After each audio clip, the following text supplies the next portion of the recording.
Yan mga koblaks, oh. Hindi ko alam kung anong luto to. Basta pinaghalo-halo ko. May pork yan mga koblaks. At saka hipon. At saka sigarilyas. Ginisa ko lang mga koblaks. Pero mukhang sok na sok to. Yan. Ginisa ko sa butter mga koblaks. Kaya medyo may kulay-kulay, oh. Yan mga koblaks.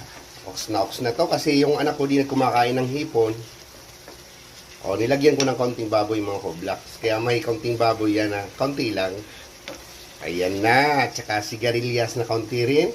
Kasi dalawa lang naman kaming kakain mga koblaks. Ito po. Okay na to. Maya-maya, chibugan na naman. Ayan. Naku po. Mukhang masarap. Yan na mga koblaks. So mga koblaks, kung di ka pa napag-subscribe sa channel ko, don't forget to subscribe my channel.